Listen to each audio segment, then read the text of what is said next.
And here again, same plan. Catch anyone that's trying to lurk up on them. They do expect something in wine, but there'll be a swing from there. Spaz comes out. It gets brought down. Everybody on Turtle Troop has read this perfectly. Same thing. This time the wall was a bit closer towards tree. Or rather towards grass, so it essentially denies much of this space. And it can also hold that angle now. And Blinn are not ready for this. They do have a lockdown. It's hard to see how they can find them real value here. Annihilation. That's dangerous. Ada holds it. What is that lineup? No way! He is the god of deadlock. That is ridiculous. I think Monty gets stuck there. So they escape.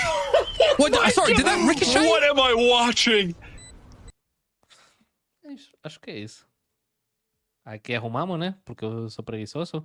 Mas melhor por pensar que eu já trabalhei. Uma pena que os resultados não acompanham do esforço. Vinguinho, como é que tá, parcinha?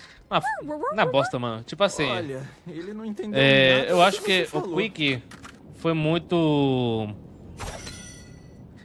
injusticiado, mano. Muito difícil na posição que ele tem, tá ligado? Ele teve que vir depois do Aspas, preencher esse buraco. Depois do Aspas, o cara nem tava chamando a duelista. Tá ligado? Tá todo mundo caindo no hate com ele. Mano, pior que... Mano, papo reto... Vou ser sincero. Você vê no Quick ele parece meio marrento, tá ligado? Mas na verdade é um cara super de boa, mano. Tipo assim... Um cara, mano, muito respeitoso, muito trabalhador. Eu vou sentir... Realmente vou sentir falta dele, mano. No dia a dia. O cara era... Era muito sinistro, mano. Calma aí. Era muito sinistro, mano. Muito sinistro. Very not ready. Foco. Sem espiar. Parei a Razer deles. Spike Fragilizando no o chão. inimigo. Resta um inimigo. A torcida pesou muito também, tipo... Difícil, mano. Para mim, igual... Para mim, o melhor era... Papo reto, ele sair da LOUD, mano. Sério mesmo, por ele. Para mim, o melhor para ele sair da LOUD. Resta um inimigo. Porque... Você é louco, mano. O cara passou mal, tá ligado? Bosta, mano. É difícil. Mano, você tem que entender que quem entra na LOUD tem uma pressão. Tem uma pressão que vocês nem imaginam, mano. E você sempre fala, não, mas você não tem pressão. Sempre fala, não sei o que lá. Mano, é difícil, mano. Imagina, joga mal. Não tem uma, duas pessoas falando joga mal. Não, são miles. Te jogando pra merda. Então, cara, eu espero que essas salidas sejam melhor para ele. Realmente, mano. Que ele ache um time melhor, que ache um time que ele consiga conectar, que... É isso, eu realmente fiquei muito triste na saída dele, mano. Eu senti, sabe o que eu senti? Que eu falhei como líder com ele. Isso que eu senti. Então, a fama. We'd be playing here with Requiem would be against Apex. Probably not him, but let's see. Deck. Back of sight. Oh, okay. Fancy start by Soren! Where did that just come from? He's with 5 HP, and Avova's also one shot away from death. Oh, everybody's missing their shots, but not Soren! As simple as that. Come.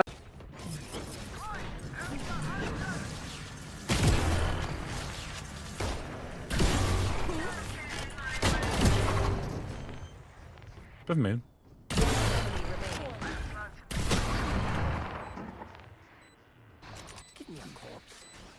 Wait, I missed that. Last player standing. Wait, oh.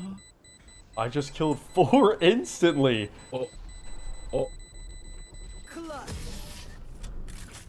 Oh my, it's just like... Why are you not going to Shanghai? I actually decided like a year ago when I first found out that the event was in Shanghai that I wasn't going to go. I didn't tell Riot a year ago, but I told I told my agents at the start of the year. Yeah, it's I mean, it's a weird situation. It's not at all. I mean, maybe I'll make a video about it as well because I'm not in the right frame of mind to particularly talk about it at the moment, but like it's basically just that I don't feel great about traveling to a country that whenever we're on broadcast, we're always, you know, excited about the place, gassing up the place, like that kind of thing. And Shanghai's a beautiful city. Shanghai's a great spot. And it's not like I'm a crazy anti-China person either, but I just don't feel comfortable about traveling to a country and working in a country and celebrating a country that's currently, I don't know what the right term is. People have been talking about it being a genocide, but I don't know whether it really fits the criteria. But certainly there's like crimes against humanity and some level of ethical cleansing happening in the west of the country in Xinjiang with the Uyghurs.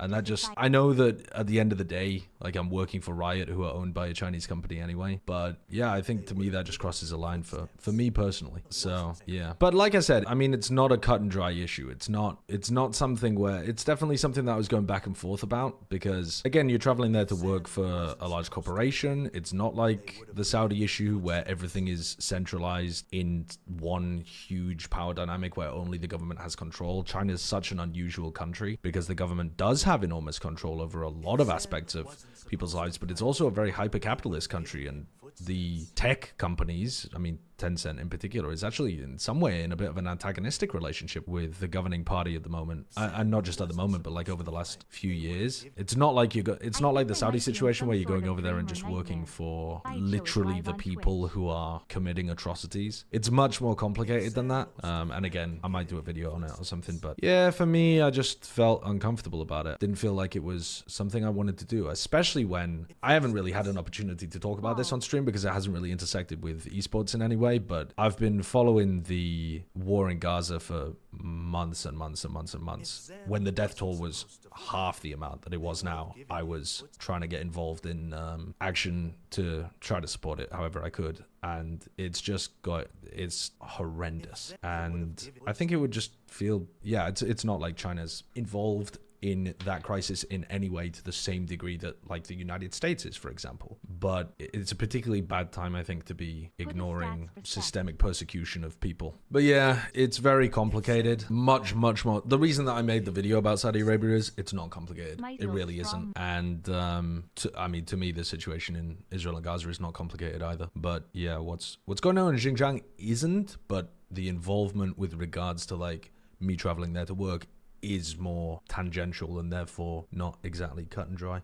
But anyway, I just decided, listen, I don't need the money. I don't need to work there. So I can, yeah, it's not particularly difficult decision for me to make, in my opinion. Yeah, I mean, like I said, I'm not convinced it's even necessarily the correct moral stance. I was going back and forth on it, but this is what I came to. This is the decision I came to, again, like a year ago. And yeah, obviously, sorry, when I said before that I don't think it's complicated, the situation in Israel, Gaza, a solution is horrendously complicated. Horrendously complicated. The actual, what is happening right now seems fairly cut and dry, but the route out seems extremely complicated. I don't mean to undersell that by any means.